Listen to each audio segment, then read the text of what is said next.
Hi guys, welcome back to another reaction video and thoughts here on Our Eyes Your Eyes, as always. I'm ready to watch episode 17 of Vinland Saga Season 2, but before starting this video, I just want to remind you, as always, to keep subscribing to the channel, click on the notification bell, leave a like to support me, and feel free, yes, it's always free, to follow me in this amazing adventure. Okay, in the previous episode we saw that now Thorfinn needs to confront a snake and he's not using any sword. Let's see what's going to happen today. Let's hope that this will be another amazing and super great episode. Are you ready to join me with this? Check it out.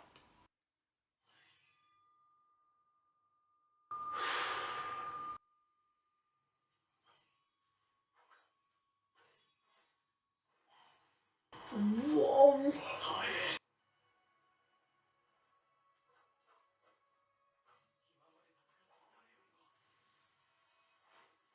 Wow! Oh!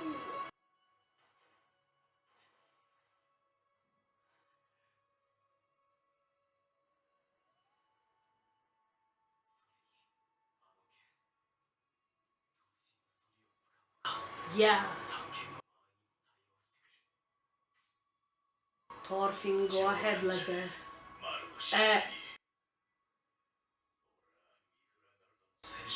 Miklagard.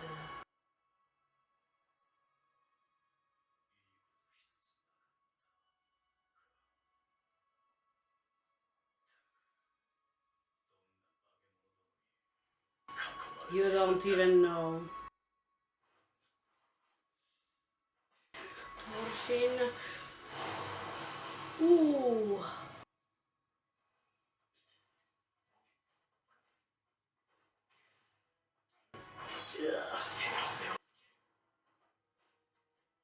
Wow.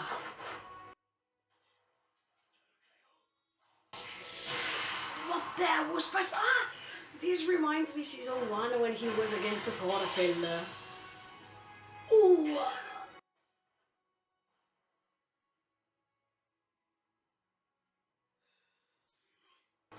Yes, they both are strong.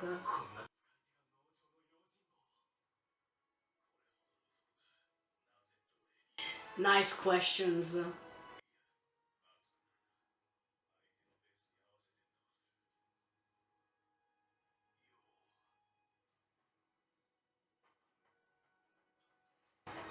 Thorfinn, be careful. What the F?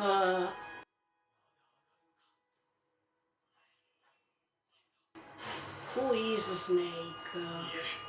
Yeah, but that's good that you can see that, of course. No, no.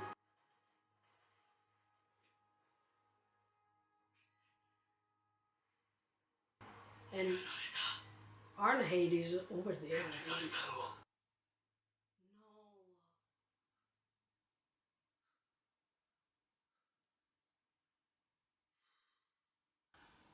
Oh no.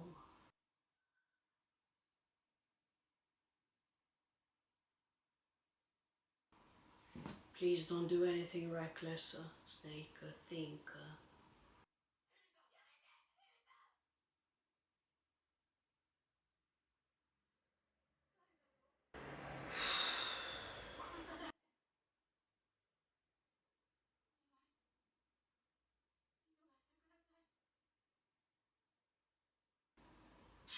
Let him go. You will regret this.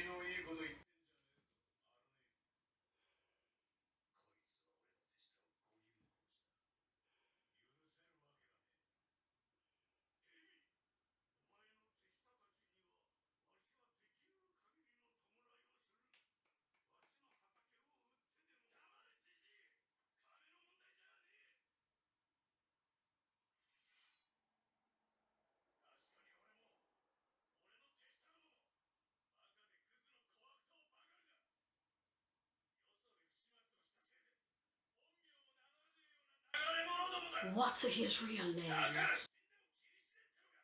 No, of course it matters, but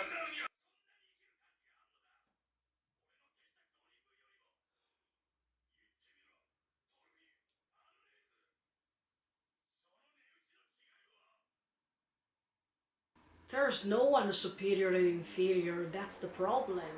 They all worth living.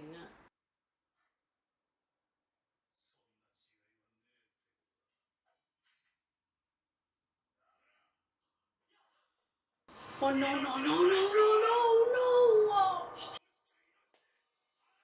No, that's not true. What the f? Hey,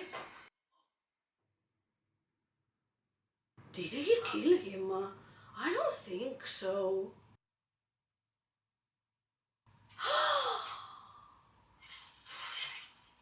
Oh, what the f? No.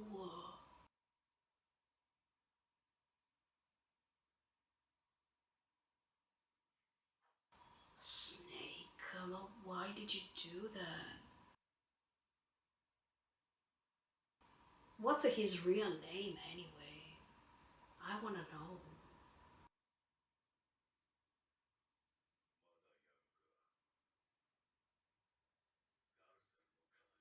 No, not this time.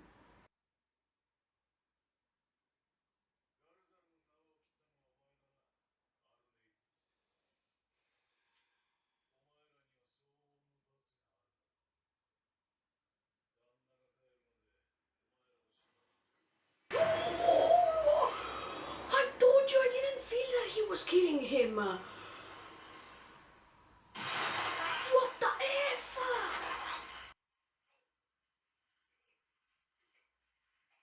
Whoa. Don't tell me he's going to be killed by Gardar now. I wanted to know more about him.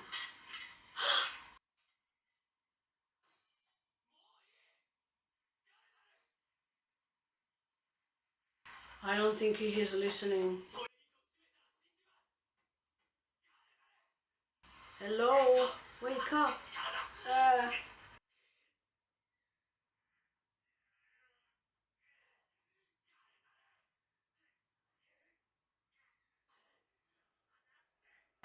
what is she going to do?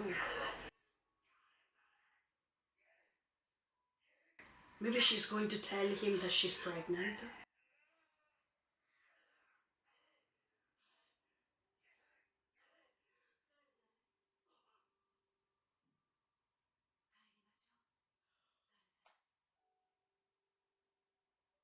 She's the only one who can wake him up.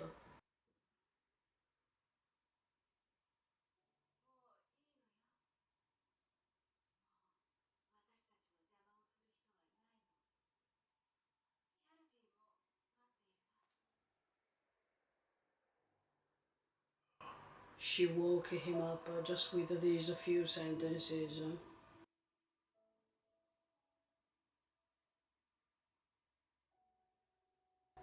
But Hjalti is not there actually.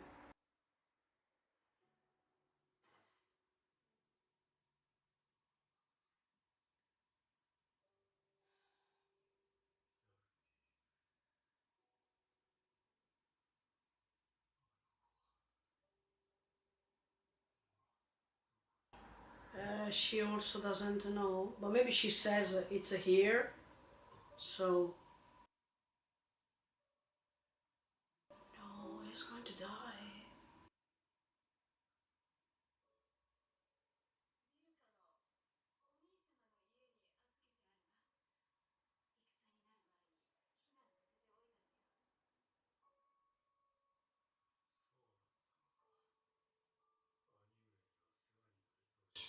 No, don't trick him like that. I mean,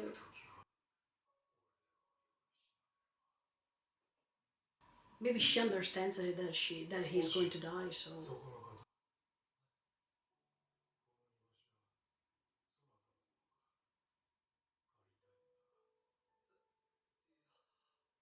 that's some sparkles. Yeah.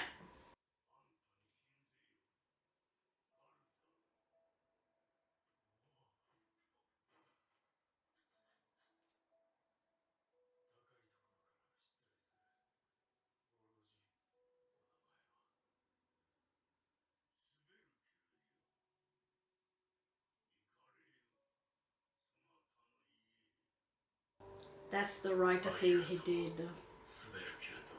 Yeah. But you should tell him you're pregnant, Arnheid.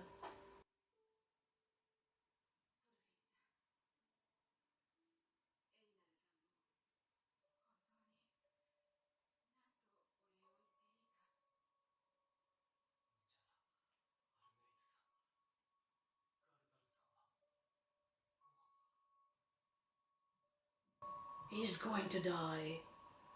And she knows that.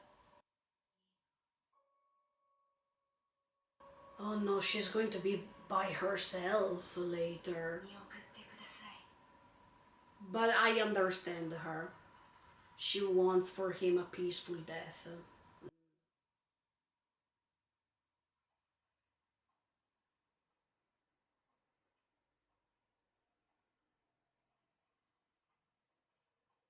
Maybe she's going to kill him and then she comes back. I have a strange feeling now.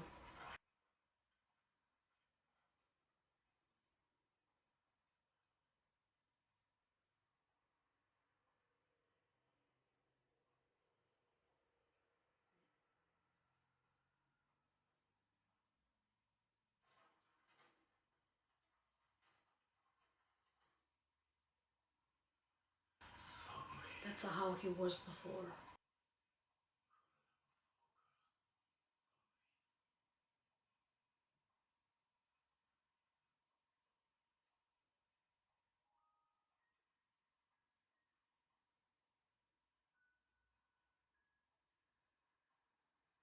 I think he's dying now because he's reaching all these people.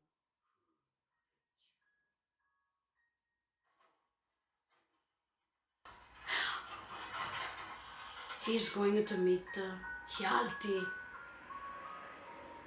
or not. Wait.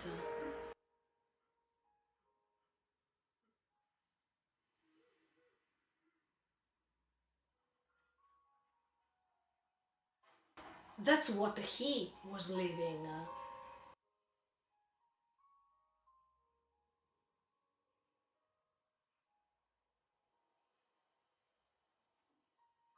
I mean, he saw himself as a slave at that time.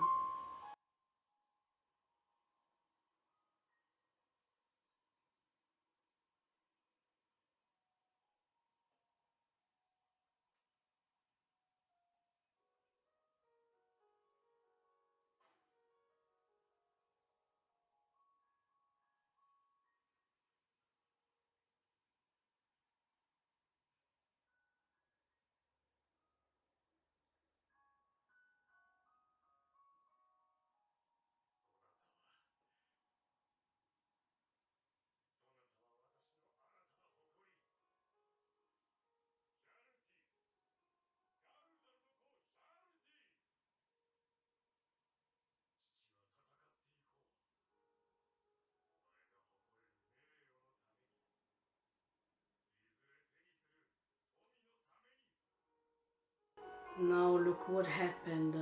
You lost Hjalti, you lost your wife, you lost everything.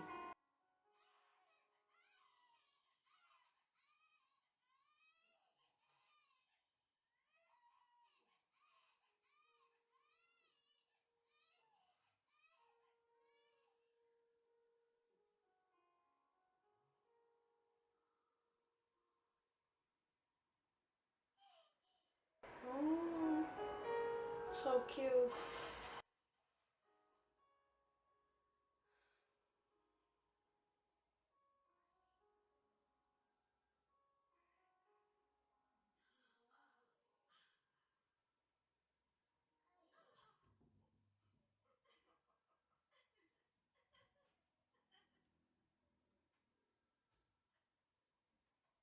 And look what you have lost, Gardar.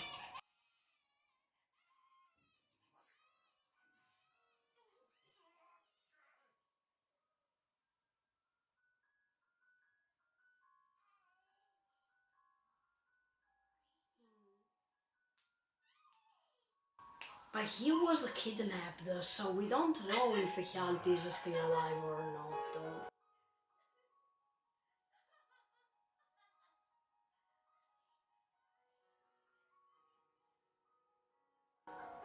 That was enough. That was enough. Oh my. He is dying.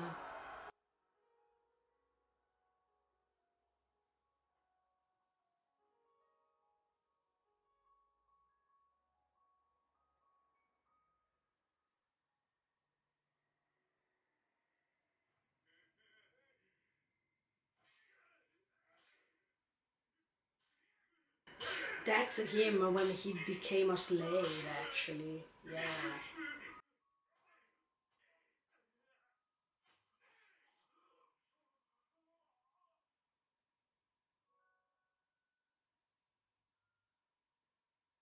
He's dying because on that cart he's by himself. Uh, you lost everything for that.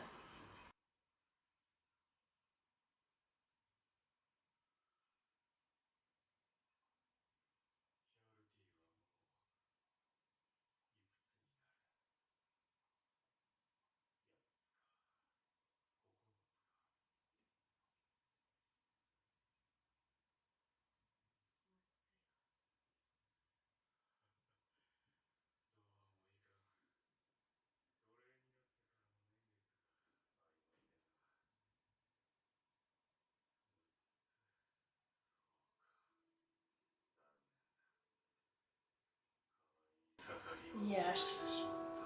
Yes.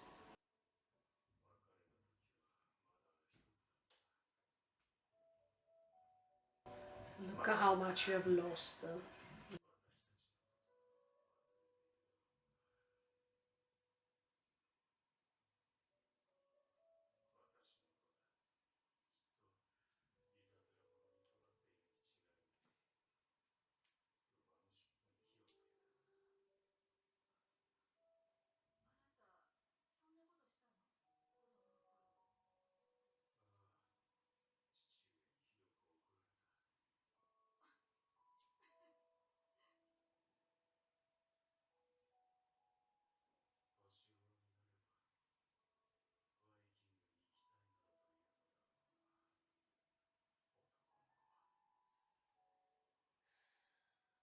Let's hope he's still alive.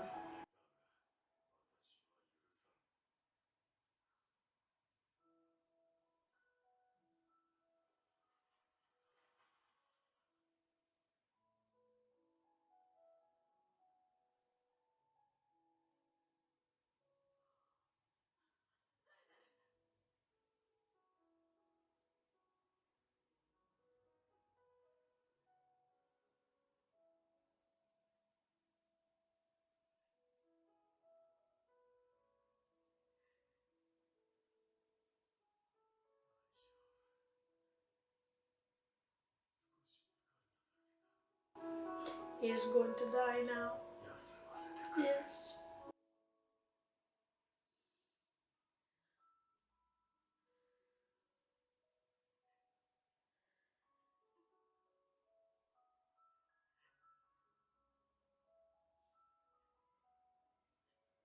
Let's see if later she will come back or she will go by herself.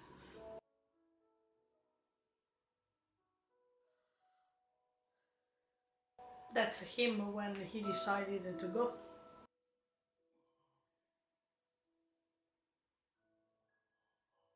Or that's his son.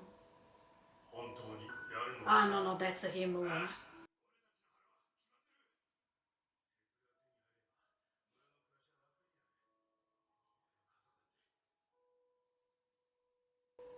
He could see, finally, he could see how sad she was.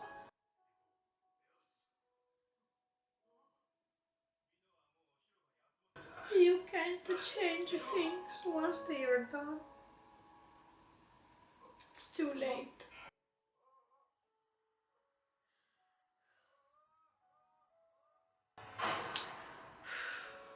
It's too late.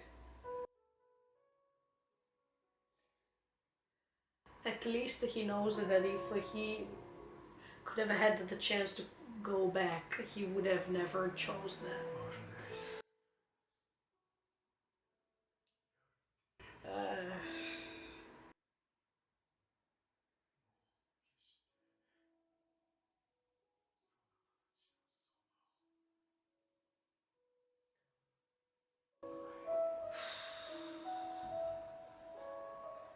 this has to be this painful.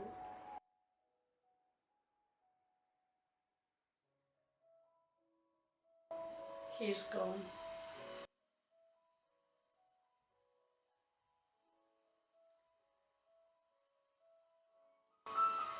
But on that cart, you are alone now.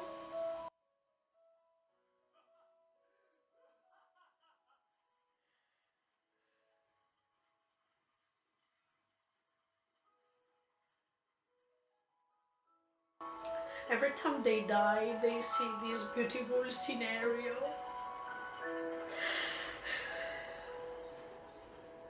That's the place where they really wanted to go back, even after dying.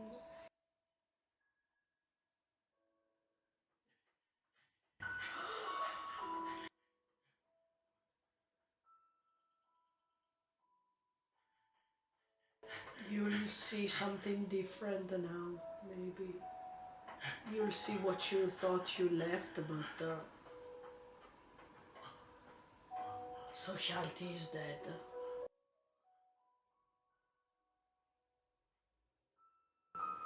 Oh no, he's there.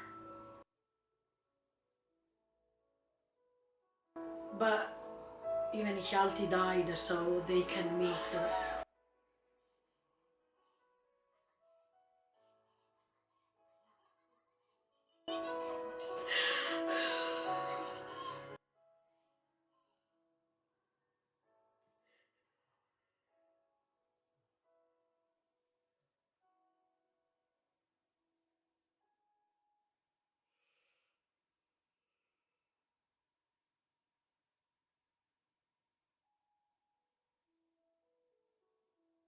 And in fact, Arnheid was not there because she didn't die yet.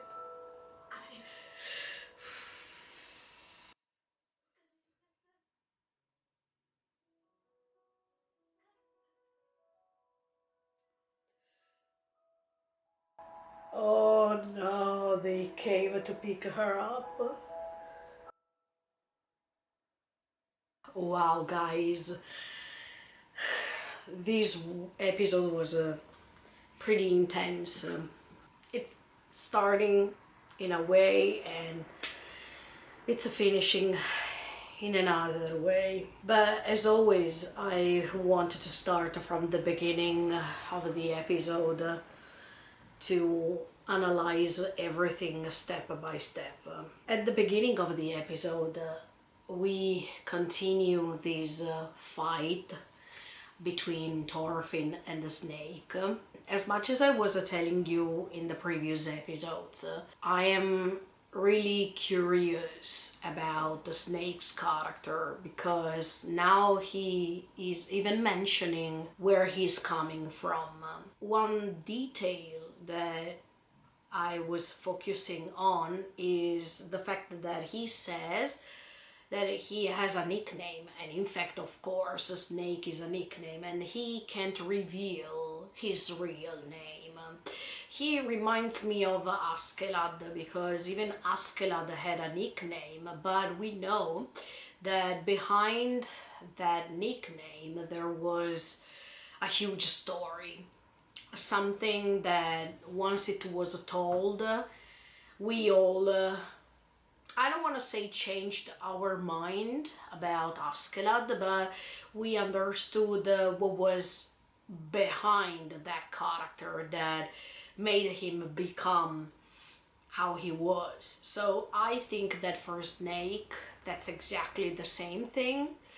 We don't know his real name, we don't know where he comes from. I mean, as for a fact, I mean, he mentioned this name of this land, but we don't know what's behind of everything that he's concerned of. So I really expect that sooner or later this character's identity will be revealed.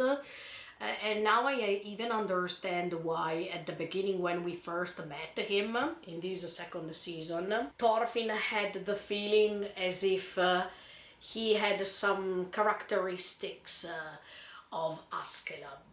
And I don't think that was just a coincidence. I think that he has to reveal us something really terrible that happened to him, but for the moment it's better if he's becoming a secret character, because we need to see other things first.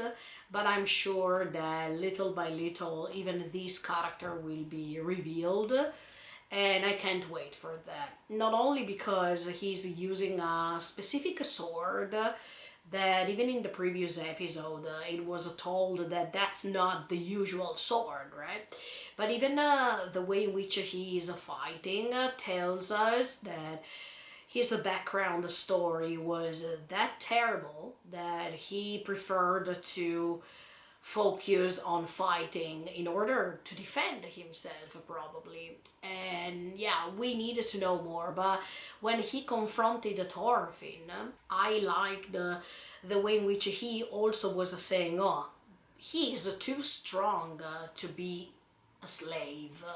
And on the contrary, Thorfinn was saying he is too strong to be just a guardian of a land like this. So both of them have this story behind themselves that created what they became. And we know the Thorfinn one because we were focusing in this story about him mostly, and we don't know Snake's one. Even Sverkel, I think that even he understood that there's something that Snake doesn't want to tell us, and especially because in the previous episode he was suggesting him, okay, get rid of that sword if that sword gives you those vibes of fighting, of thinking that there's no other way rather than fighting, right? He is pretty mysterious, and even if he slightly hit Thorfinn, I'm sure that Snake didn't want to kill Thorfinn. He just wanted to punish him, also because I don't think that he can kill him, because Thorfinn and Einar are both Ketil's slaves, and they also work for Sverkel, so I don't think that he has the authority to kill them. And that's why I'm saying that he just wanted probably to scare Thorfinn as much as Thorfinn wanted to scare Snake.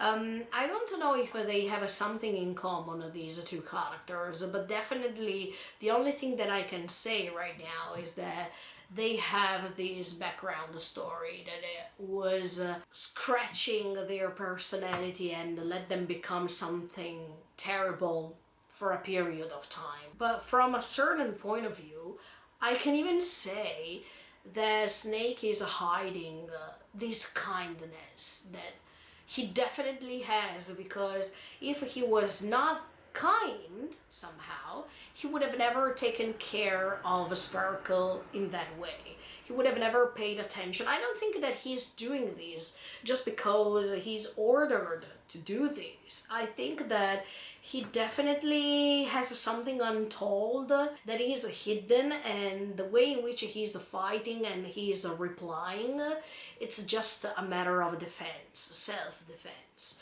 Then we are going to see it later for sure, but these are my first impressions, and I don't want to risk some other opinions by say something inconvenient. I prefer to wait and see if my thoughts are true or not. When he was even talking about his man, the man that he lost, he was even saying, no, it's not a matter of money. I mean, you can't give me something in order to replace how I feel right now. You can't give me a land so I can make a contract or an agreement so that I will not do anything else. By saying this, Snake is right. There's no price that has to be paid in order to replace someone who's dead, right? This is absolutely correct.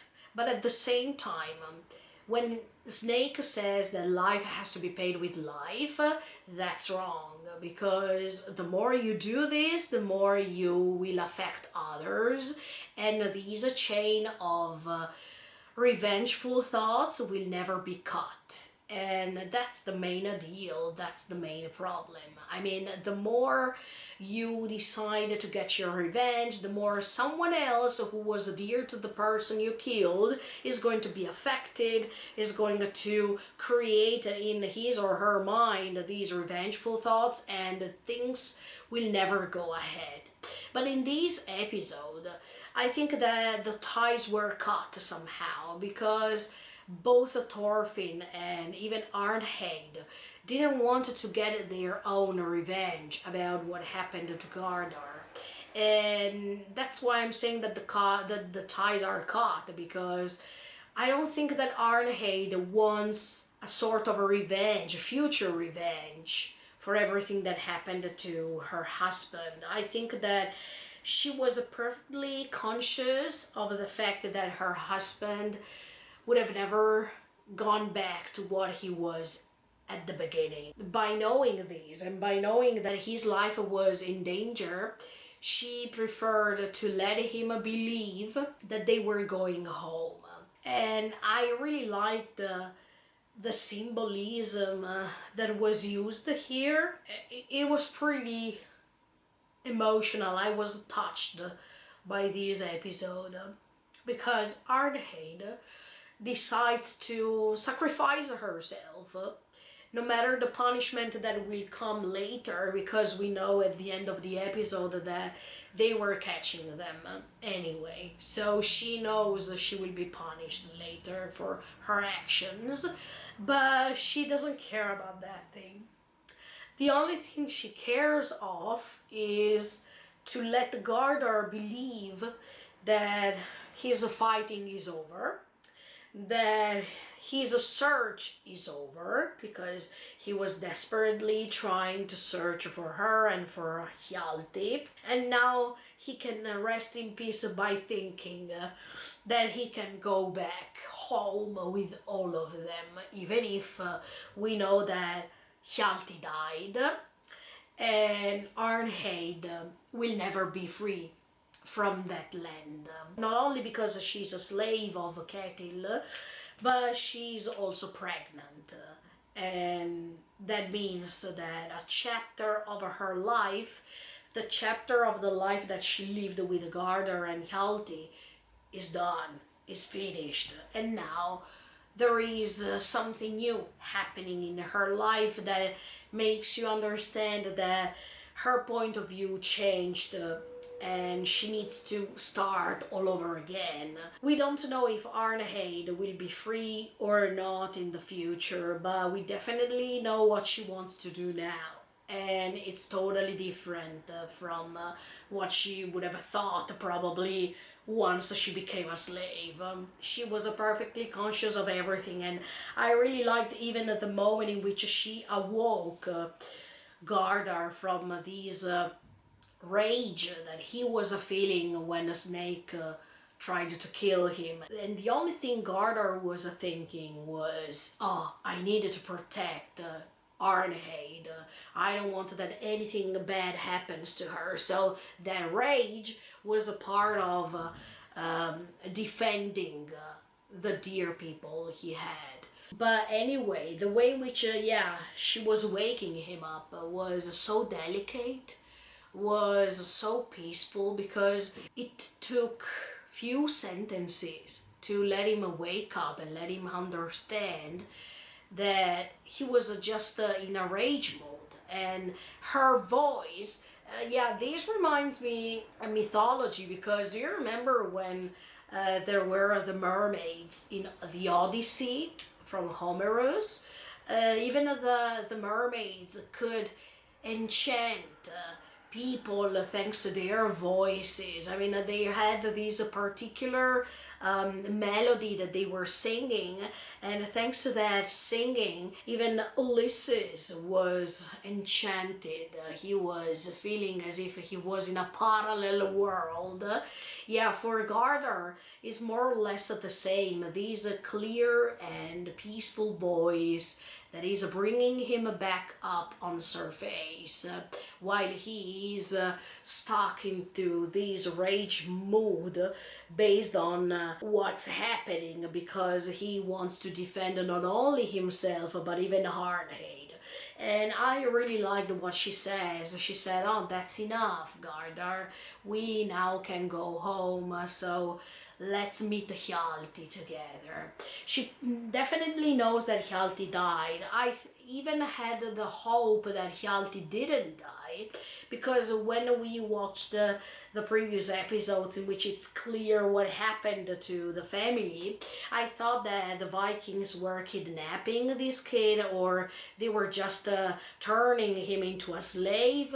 But with the end of the episode, we understand that Hjalti died, and that was pretty painful, that to watch. What's even more interesting is to see the final journey, the final trip that Gardar is making thanks to Arnheid's voice. And first of all, the contrast between cold colors and warm colors, that it's always the same contrast between being alive and being dead or approaching death. And to see that thanks to this journey, Gardar can finish his life by realizing what happened, by realizing what he has lost throughout these years. Everything was lost because of his decision. So when you definitely and clearly understand that thanks to your choices, you created something, you created a consequence that can never be fixed, because once it's chosen, you can't go back in time and try to fix it. Or at least you can try, but nothing will stay the same as before. So this is pretty painful and makes us understand that when we make an action, we can be desperate as much as we can. We can suffer from the decision that we made, but we definitely can't go back in time to try to do things as if nothing happened. Something happened, so even if you fix the things, you will never be able to grant to yourself the same portrait, the same vision that you left behind. When Gardar, he's seeing his first part of his life, and he is even treasuring those memories. He is even understanding how stupid he was to not pay attention on those clear instant memories that come into his mind to try to tell him, look, what you had was enough. What you had didn't need more iron, didn't need more wealth, didn't need honor, because you have already felt this honor from the family members you had. You wanted more honor, more respect when you have already achieved it. Thanks to your family. Your family was already proud of you, was already honoring you, was already respecting you enough, and you preferred to follow these other people who brainwashed you by thinking that wealth, more honor was what you needed for your family, for you, for your stability, when at the end of the day, what you really need for your own sake and for the sake of the people you love, is respect, is human values and moral values that can't be bought with any sort of payment or with social status. These kind of things are the most precious things we have in life, and most of the times people don't really get these. They attach themselves to materialistic things, and by doing this, they condemn themselves. So this is something pretty easy to understand, but anyway, people don't seem to understand. As I told you in the previous episodes, what we think it's so easy to understand, actually this becomes the most difficult thing to understand. It's a huge oxymoron. It's a contrast that it's still unbelievable to understand. For Gardar, it was like this. he thought that he could have given his family more and more. But what you need is not that more. What you need is just what you have, and appreciate what you have, to distinctively see those memories, to collect them, to laugh together, to share emotions, to spend time together, to treasure those moments. Because, as I told you, when you die, you don't take with yourself any sort of honor, any sort of wealth, nor money, nor fame, nothing. You just take with you the energy of those clear and beautiful memories that you have created, and you treasure them, because we guys are energy. So if the energy that we are is fitted with more positive energy, then there's the chance that even after we die, that energy is shining because of what we have treasured. And on the contrary, if you have treasured just materialistic things, you die, and the energy that you have collected so far will not shine as much as what I told you a few seconds ago. So if I have to choose my life, I definitely prefer to treasure those moments without paying attention too much on money, as I told you already, because money is something that can be created but can consume you, and doesn't necessarily create something in your life that is irreplaceable. You can replace what money gives you with something else, and when you reach this knowledge, unfortunately, you can even lose people, some of your dearest people, and then it will be too late. That's what's happening to Gardner, actually. It's too late for him to realize this kind of things, but it's never too late to realize what your mistakes were. So somehow Gardner found his final answer to all these. This still means that his life was not a waste of time, of actions, or whatever, because as soon as you realize at least what you created, and that what you created thing was something terrible as a consequence, it's definitely better than dying without realizing certain things. This is also making you understand that when we die, somehow we find our final answers. Those answers could have been found even before, and the sooner the better. But anyway, it happened. So it's already something necessary for you to step forward and reach the afterlife. So when Gardner and Ardheid are on that cart that Sverkel gave them, and later I'm going to talk about him too, you see the contrast. You see Gardner on a cart by himself, and then immediately after you see Gardner together with Ardheid talking about Hjalti.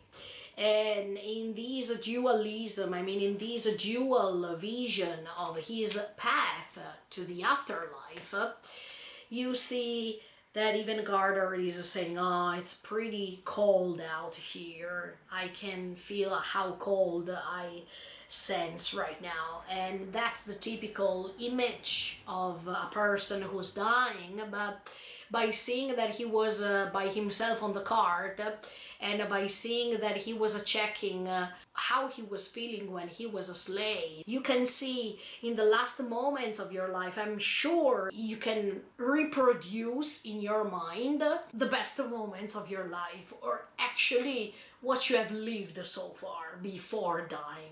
For Gardner, it was pretty painful, because it was like as if he was opening a book of truth. He was opening this book in which it was revealed in front of his eyes everything that he has lost, everything that he could have done in order to prevent that loss, and what he could have treasured but he didn't. and his mistakes. So that was like Gardner's book of life.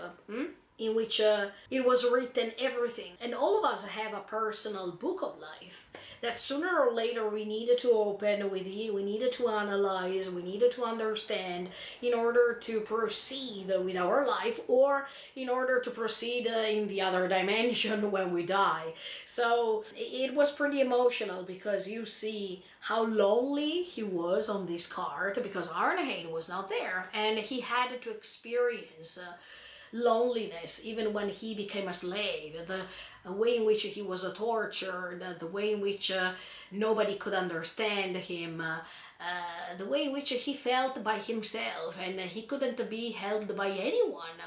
He saw even the master that he was enslaving him, punishing him. Even when Hjalti was born, the happiness that he felt, that happiness that he completely forgot in the moment in which he chose to leave them behind for that mission. He could see Hjalti's first steps, when he started walking, the emotion that they both felt in that moment when they realized, oh, Hjalti is growing. The moment in which he took care of Hjalti when he was really young and he had to change the diaper.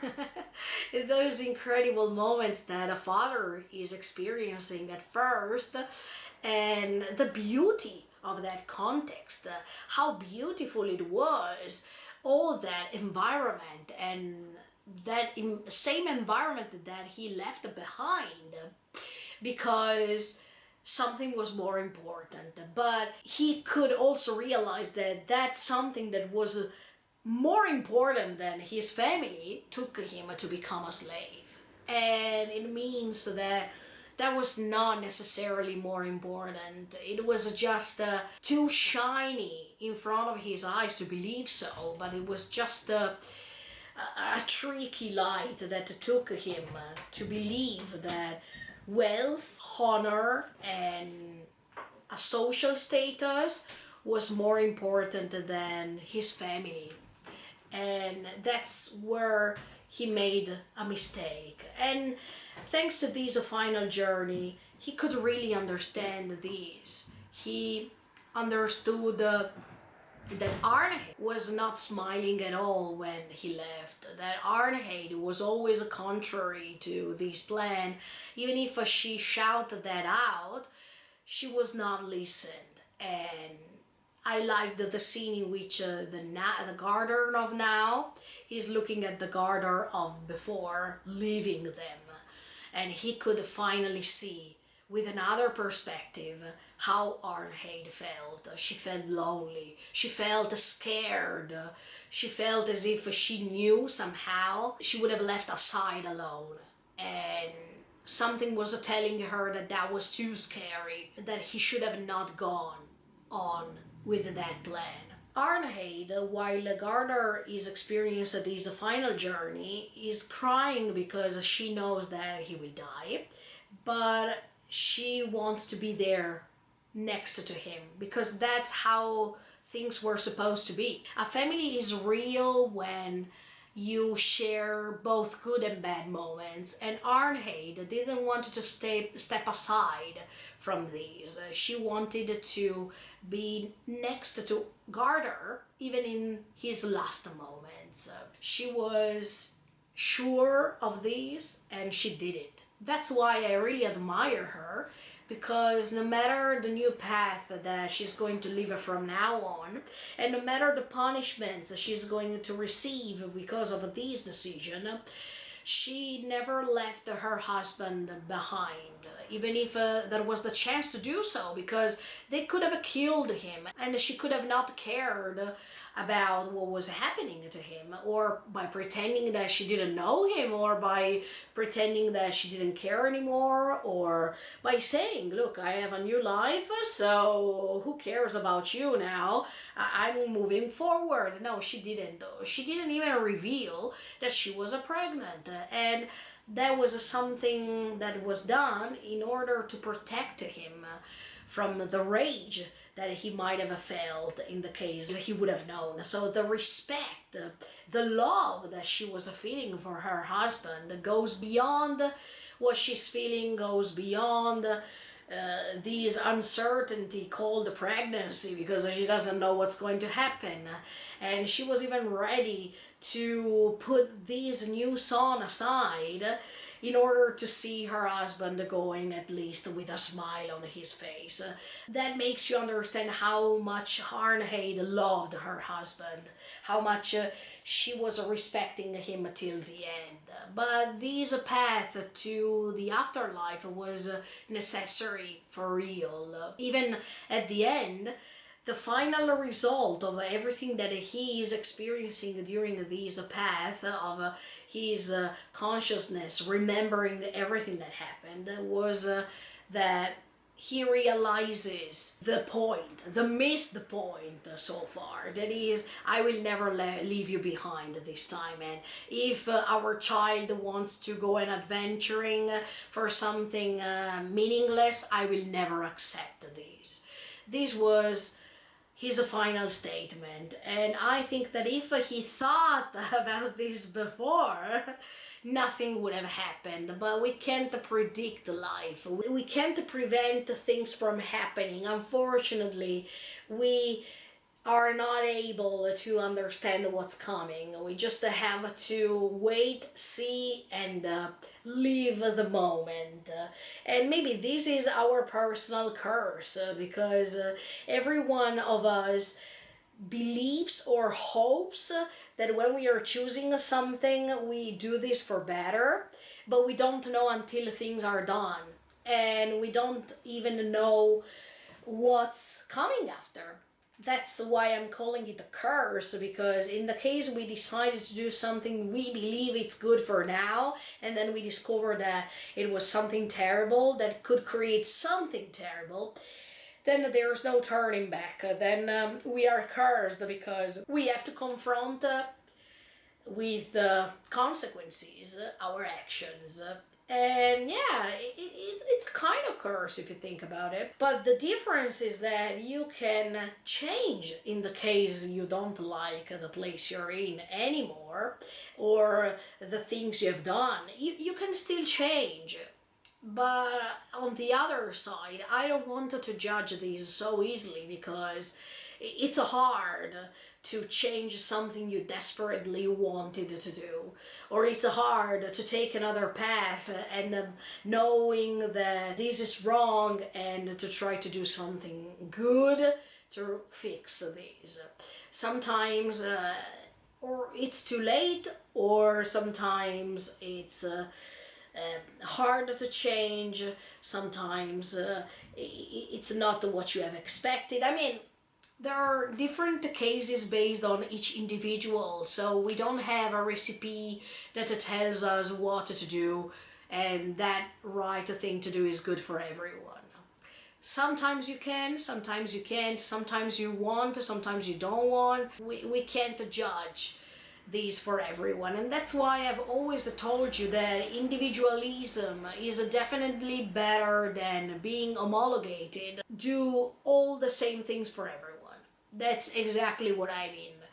Every one of us is playing a different role here. Every one of us has a different path to follow, to create, and everything is different for all of us. So we are nobody to judge what other people are experiencing, or we can't say, oh, I would have done it differently, oh, I would have been different in that case, because we are not in the position of those people to understand what was behind and what created what they are. There is this moment of peace, because he is saying that he is going back home. I really liked even the fact that he is taking this path with a cart, because the panorama is super amazing, and these warm tones of colors are telling you that that's his imagination, thinking about what he's reaching.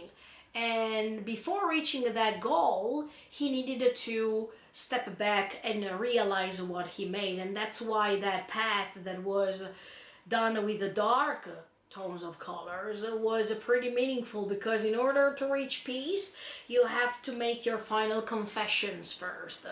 And yeah, this is a religious path, if you want to put it like this, anyway, because before dying, usually if you're a religious person, you know that you have to make your final confessions before resting in peace. And that's exactly how I felt in this episode for Gardar. He needed to process what he did first, and to admit to Arnheid and to himself too the mistakes that he made, and then he was ready to take that warm path in which he could find himself a home.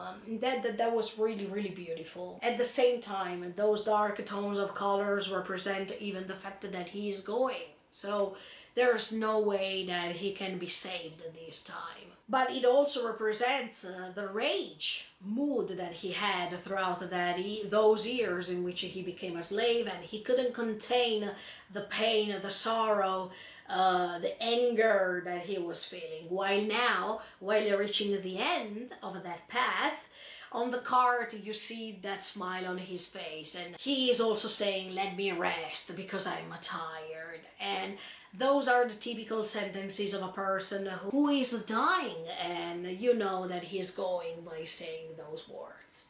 That's why I felt so emotional, because every time we talk about death, guys, it's my limit. I can't handle my feelings.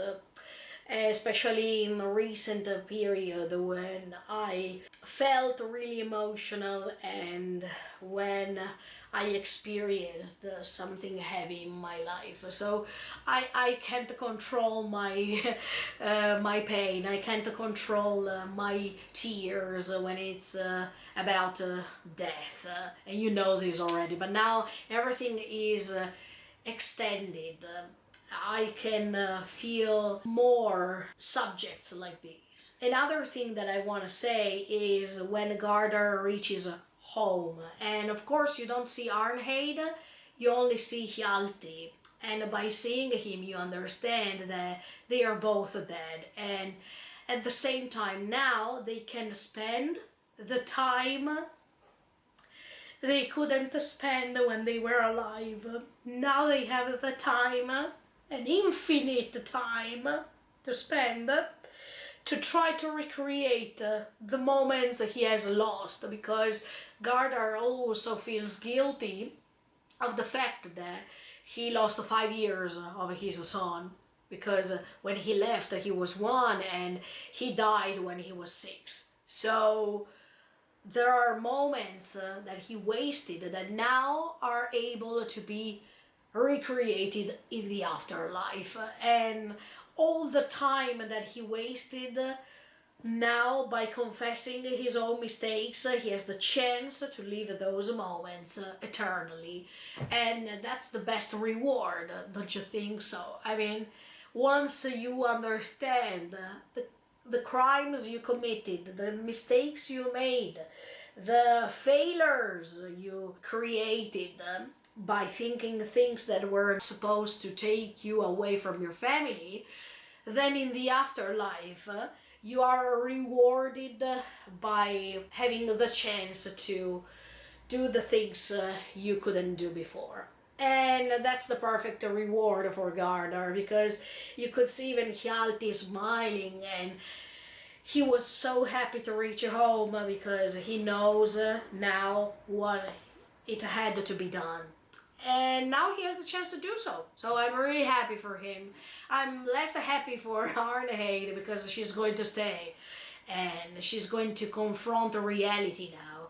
Ketil is still not coming back, but she knows that he will. And let me tell you honestly, Arnheid, as much as all the other characters, don't even know what's going to happen now. By remarking these, I want to state that maybe Gardar is feeling better now than all the other characters. I mean, the place where he is now is definitely peaceful, without wars, without problems. He just wants to play with Hjalti. And he reached Sweden. he reached the home, so now he's free from all the rage, from all violence, from everything dangerous. He's free from choosing what's good, what's not good. He is free, and the only thing he will do is to play with his son. That was a dream that he had throughout all the years that now can come true. The problem is that he can't live it by touching Hjalti as before. He can't do these as if they are things that he can touch, he can feel. They are just feelings, they are just ideas or images that he can portray. We saw that Arnheid was found, so we know that she will be punished. We also know that Thorfinn was left behind, so we know that he will probably be punished too. We don't know if Snake survived, but I think that he was surviving. We don't know what will happen to Sverkel too, because Sverkel helped all these, and yeah, I want to say that even a character like Sverkel was pretty essential in here, because he chose to help Arnheid. From 2 episodes ago, she wanted to go, and Sverkel told her what to do. Told her his background story, and that's why he could convince her to do what she really wanted to do. Otherwise, regrets would have come at her door, knocking and telling her what she would have done instead. Sverkel helped her also hiding her husband for some hours. Sverkel helped Arnheid multiple times because he could understand Arnheid's pain, right? Sverkel is pretty sensitive, and he got the knowledge he needed for all the mistakes he also made. I appreciated this episode because it's never too late to change your life. It's never too late to change what you don't like. And it's not true that you are chained.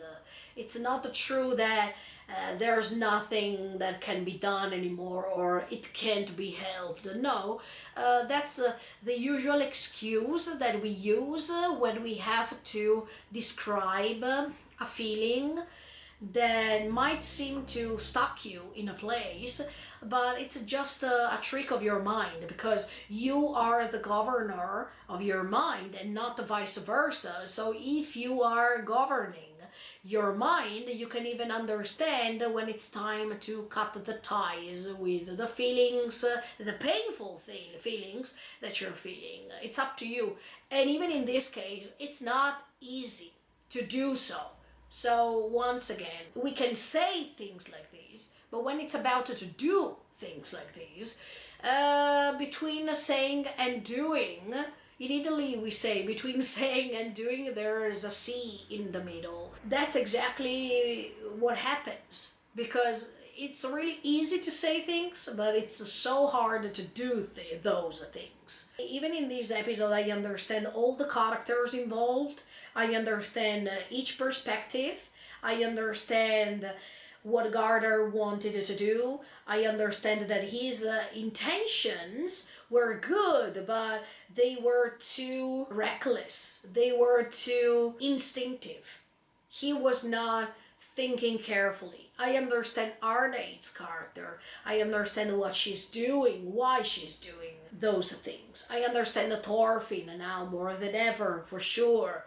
I understand Sverkel. I understand even Snake, because I still have a question mark regarding his character. So this story is incredible because it has the ability to let you understand that we can't say who's right and who's wrong until we finally understand the background story of each character, and we can't judge them so easily. So the greatness of these stories, not only the way in which it's digging inside each character, but even because it gives you the possibility to think that what you are thinking most of the times is wrong, and you should relearn how to do things better. Let's see what's going to happen, guys. Let's see what's going to happen next time with episode 18 of season 2 of Vinland Saga. Let's see if Ketil will be back.